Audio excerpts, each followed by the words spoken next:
Nous sommes dans une maison d'accueil à la journée. Ça s'appelle la Campagne Magnier. C'est une maison de l'association Les Petits Frères des Pauvres. Pendant l'hiver, ce sont 25 personnes qui viennent tous les jours. Et pendant l'été, où on peut manger dehors, ce sont 50 personnes qui viennent pour recréer du lien social. Nous voulions faire des travaux dans cette maison pour d'abord la rendre accessible aux personnes handicapées, pour l'agrandir, pour insonoriser la salle manger qui sert de lieu de convivialité et de discussion et pour mettre aux normes la cuisine. La particularité de ce projet d'extension-rénovation, c'est vraiment qu'on a pris le parti de faire disparaître les extensions qui sont en ossature bois et qui sont bien sûr du bâtiment neuf, pour les greffer sur un bâtiment existant et pour arriver à une cohérence globale qui était avant tout axée sur la mise en valeur de cette bastide. L'importance de garder l'âme et l'identité de ce bâtiment, mais aussi l'ambiance que les personnes âgées connaissaient de ce lieu et surtout de la conserver dans un jardin qui a été le premier chantier des Petits Frères des Pauvres sur ce bâtiment. Nous avons choisi de commencer les travaux par le jardin parce que la devise de l'association, c'est les fleurs avant le pain, ce qui veut dire qu'on offre d'abord la qualité avant tout, la qualité et le beau pour faire honneur aux personnes que nous recevons, qui sont des personnes qui ne sortent jamais et c'était important qu'ils soient accessibles et beaux pour que tout le monde puisse en profiter.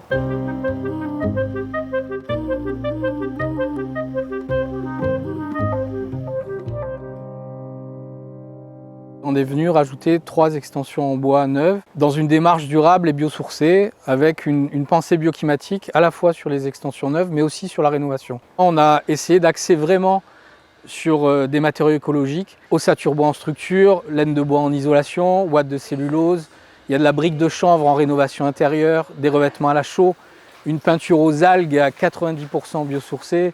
Dans ce projet, il y a vraiment 2 innovations intéressantes qui sont le fruit d'une collaboration étroite entre l'architecte et le bureau d'études thermiques qui partent de l'existant en fait. On a découvert qu'il y avait une tour à vent qui existait dans ce bâtiment qu'on a utilisée pour faire une ventilation naturelle assistée pour une question de confort d'été. Et le bureau d'études a proposé de travailler sur une isolation extensive extérieure à la salle d'activité nouvelle qui a été conçue, qui consiste à récupérer l'inertie de la terre et ce qui permet de lisser les courbes de température sur l'année. Et cette innovation, cette expérimentation, on l'a instrumentée et on a des résultats qui sont au-delà de toute espérance. Vous avez une multitude de matériaux, du bois, du zinc, de la tuile.